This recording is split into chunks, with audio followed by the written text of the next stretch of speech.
एक बेहद महत्वपूर्ण विषय पर विशेषकर देश की माताओं, बहनों और बेटियों से बात करने के लिए आया हूं।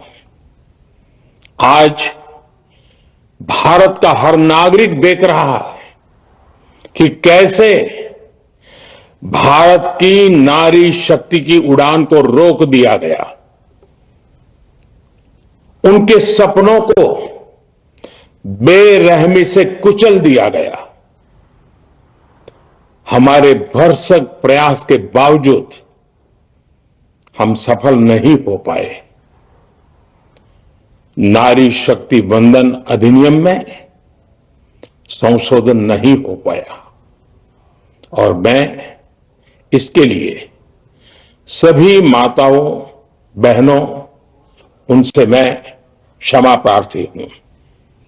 साथियों, हमारे लिए देश हित सर्वोपरि है, लेकिन जब कुछ लोगों के लिए दल हित सब कुछ हो जाता है,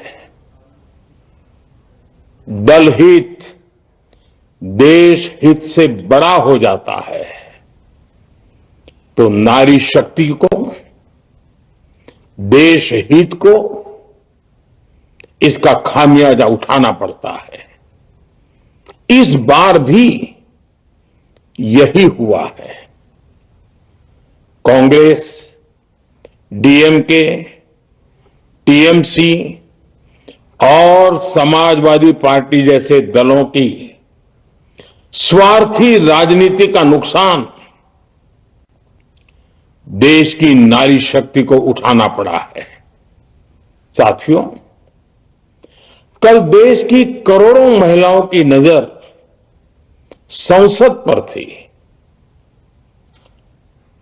देश की नारी शक्ति देख रही थी। मुझे भी ये देखकर बहुत दुख हुआ कि जब ये नारी हित का प्रस्ताव गिरा तो कांग्रेस, डीएमके, टीएमसी, सपा जैसी परिवारवादी पार्टियां खुशी से तालियां बजा रही थी।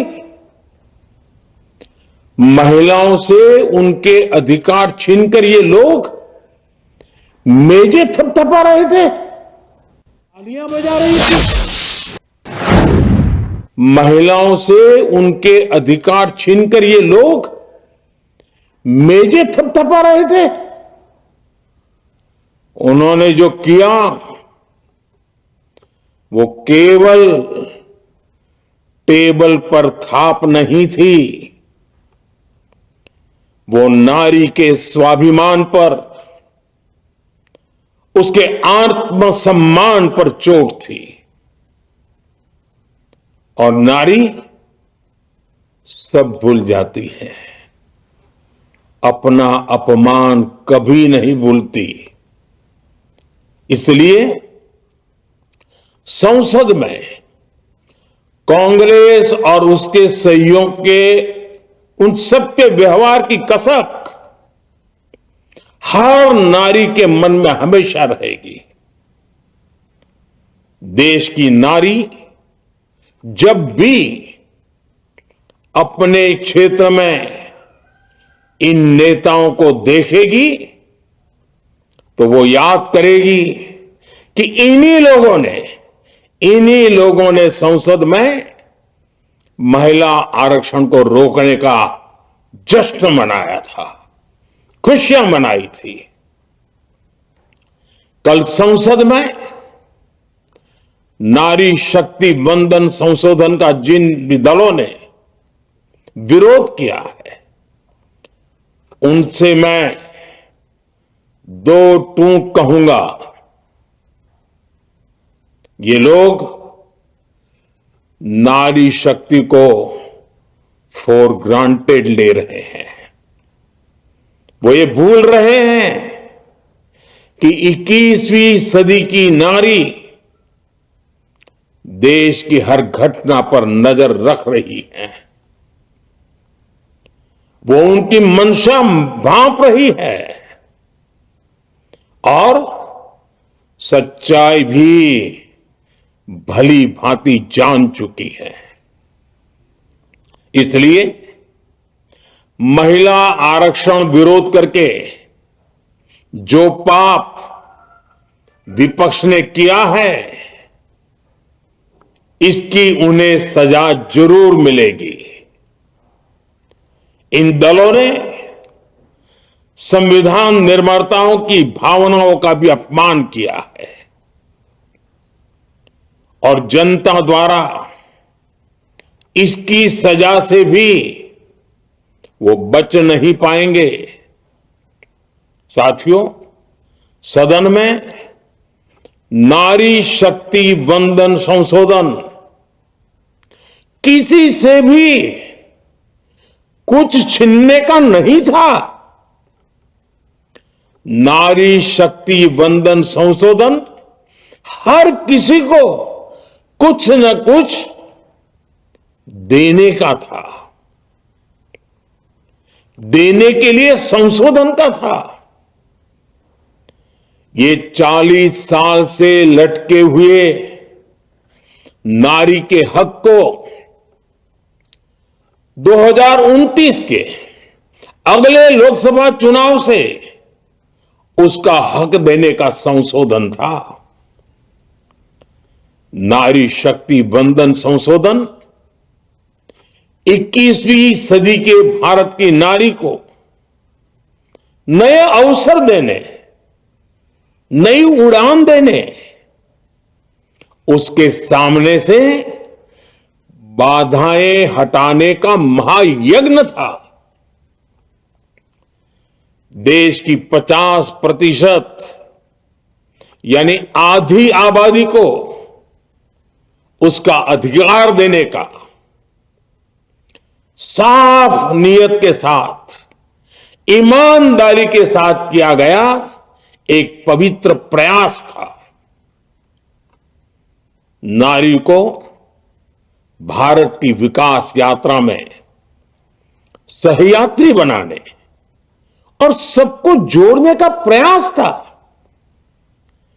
नारी शक्ति वंदन संशोधन समय की मांग है। नारी शक्ति वंदन संशोधन उत्तर, दक्षिण, पूरब, पश्चिम सभी राज्यों की, हर राज्य की शक्ति में समान वृद्धि का प्रयास था।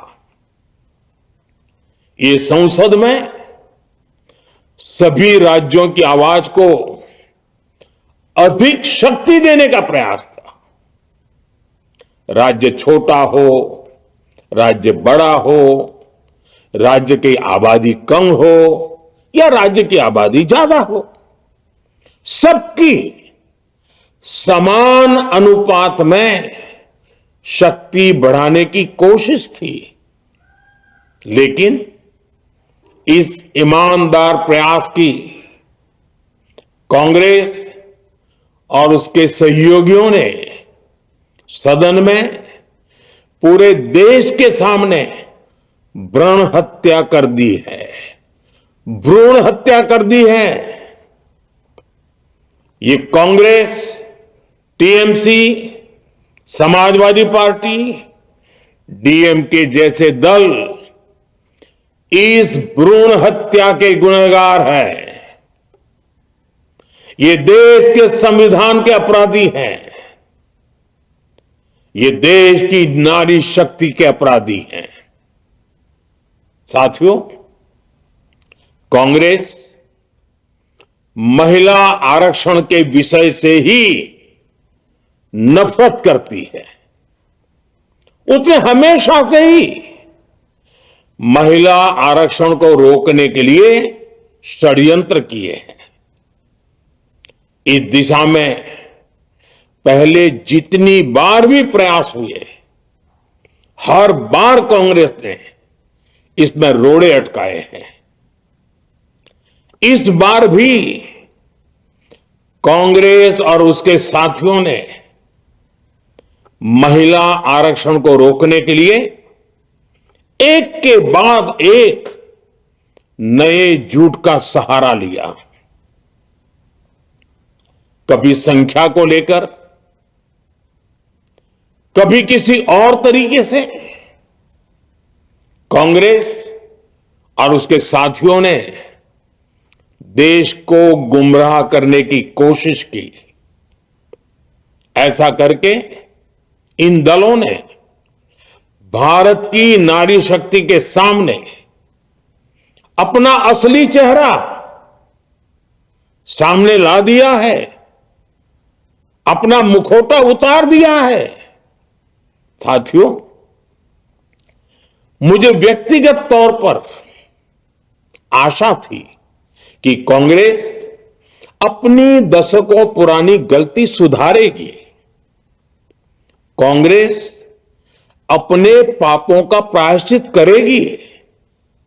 लेकिन कांग्रेस ने इतिहास रचने का, महिलाओं के पक्ष में खड़े होने का अवसर खो दिया।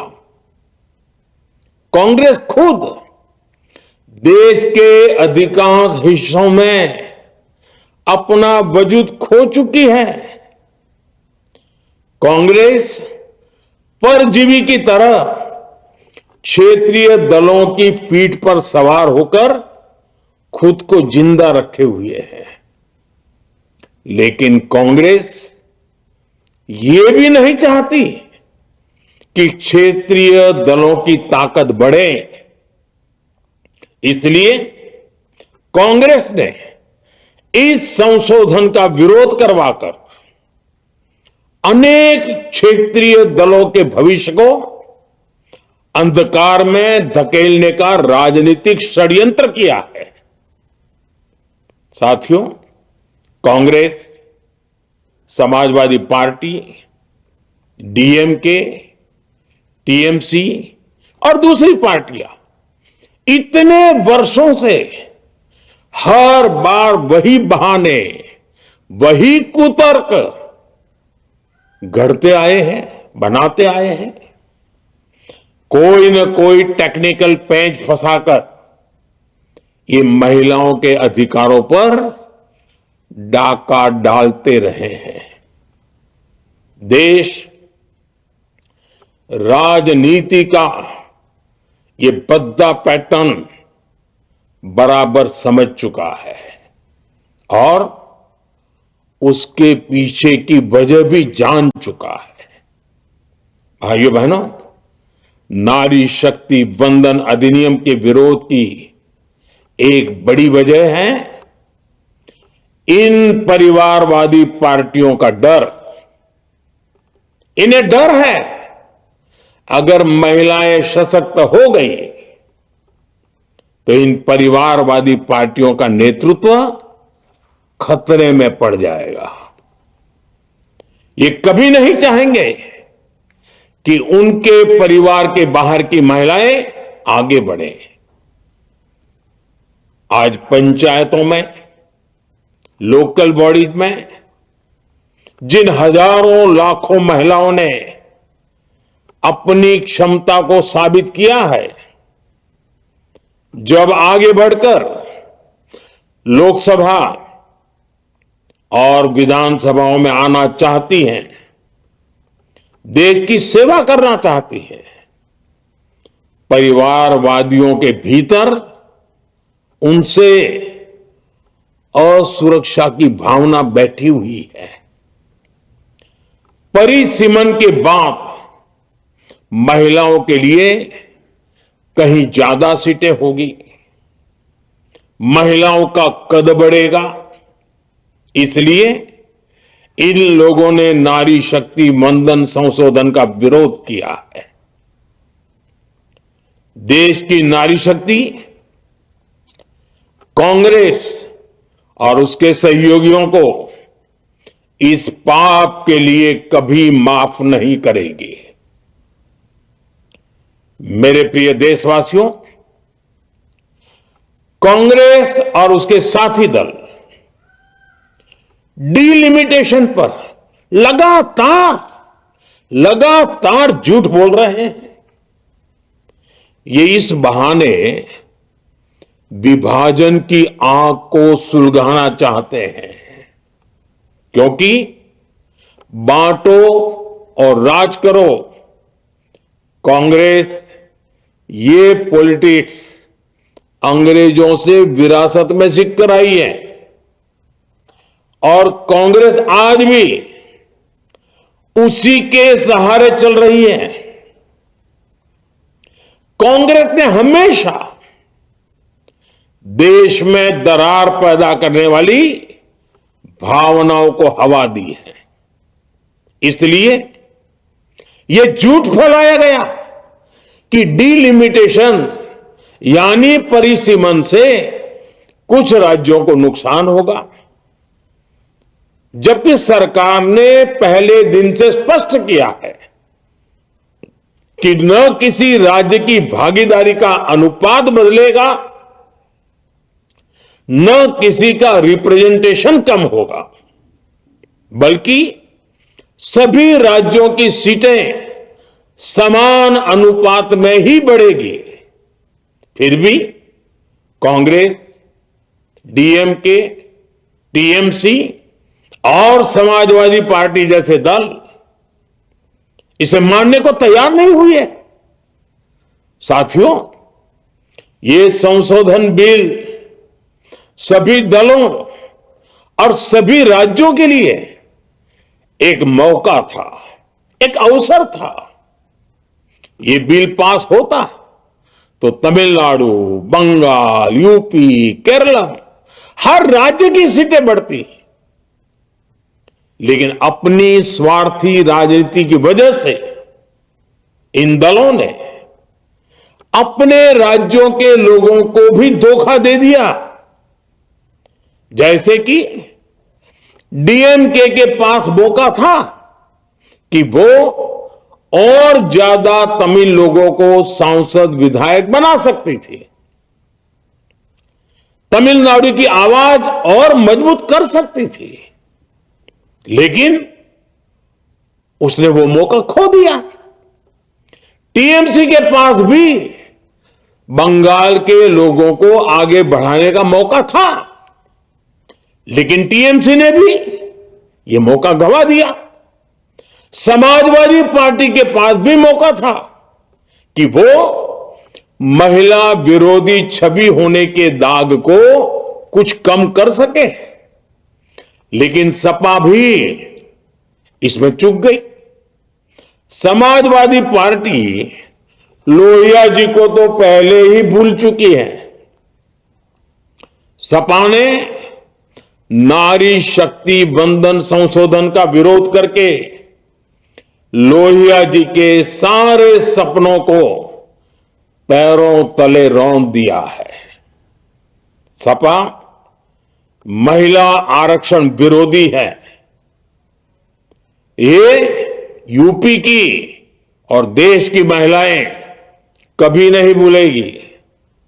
साथियों, महिलाओं के आरक्षण का विरोध करके कांग्रेस ने फिर एक बात सिद्ध कर दी है। कांग्रेस एक एंटी रिफॉर्म पार्टी है। 21वीं सदी के विकसित भारत के लिए जो भी निर्णय, जो भी रिफॉर्म जरूरी है, जो भी निर्णय देश ले रहा है, कांग्रेस उन सब का विरोध करती है, उसे खारिज कर देती है, उस काम के अंदर खलल डालती है। यही कांग्रेस का इतिहास है और यही कांग्रेस की नेगेटिव पॉलिटिक्स है। साथियों, ये वही कांग्रेस है जिसने जनधन, आधार, मोबाइल, स्त्री शक्ति का विरोध किया। कांग्रेस ने डिजिटल पेमेंट्स का विरोध किया। कांग्रेस ने जीएसटी का विरोध किया। कांग्रेस ने सामान्य वर्ग के गरीबों को आरक्षण का विरोध किया। कांग्रेस ने ट्रिपल तलाक के विरुद्ध कानून का विरोध किया। कांग्रेस ने आर्टिकल 370 हटाने का विरोध किया। हमारा संविधान, हमारे कोर्ट जिस यूनिफॉर्म सिविल कोड, समान नागरिक आचार संहिता को, यूसीसी को जरूरी बताते हैं, कांग्रेस उसका भी विरोध करती है। रिफॉर्म का नाम सुनते ही कांग्रेस विरोध की तख्ती लेकर दौड़ पड़ती है। ऐसा कोई भी काम जिससे देश मजबूत होता है, कांग्रेस उसमें बाधाएं खड़ी करने के लिए पूरी शक्ति लगा देती है। Congress one nation one election का विरोध करती है। कांग्रेस देश में घुसपैठियों को भगाने का विरोध करती है। कांग्रेस मतदाता सूची के शुद्धिकरण एसआईआर का विरोध करती है। कांग्रेस वक्फ बोर्ड में रिफॉर्म का विरोध करती है। साथियों, कांग्रेस ने शरणार्थियों को सुरक्षा देने वाले सीएए कानून तक का विरोध किया। इस पर झूठ बोलकर, अफवाहें फैलाकर देश में बवंडर खड़ा कर दिया। कांग्रेस माओवादी नक्सली हिंसा को समाप्त करने के देश के प्रयासों में भी रुकावटें डालती है। कांग्रेस का एक ही पैटर्न रहा है, कोई भी रिफॉर्म आए तो झूठ बोलो, भ्रम फैलाओ। इतिहास साक्षी है, कांग्रेस ने हमेशा यही नेगेटिव रास्ता चुना है। साथियों, जो भी कार्य देश के लिए जरूरी फैसला होता है, कांग्रेस इसको कारपेट के नीचे डाल देती है। कांग्रेस के इसी रवैये की वजह से भारत विकास की उस ऊंचाई पर नहीं पहुंच पाया जिसका भारत हकदार है। आजादी के समय उस दौर में हमारे साथ और भी कई देश आजाद हुए थे। ज्यादातर देश हमसे बहुत आगे निकल गए और इसकी वजह थी कि कांग्रेस हर रिफॉर्म को रोककर बैठी रही। लटकाना, भटकाना, अटकाना, यही कांग्रेस का सिद्धांत रहा है, यही कांग्रेस का वर्क कल्चर रहा है। कांग्रेस ने पड़ोसी देशों के साथ सीमा विवादों को लटकाया। कांग्रेस ने पाकिस्तान के साथ पानी बंटवारे से जुड़े विवादों को लटकाया। कांग्रेस ने ओबीसी आरक्षण के निर्णय को 40 साल तक लटकाए रखा। कांग्रेस ने सैनिकों के लिए वन रैंक वन पेंशन को 40 साल तक रोके रखा।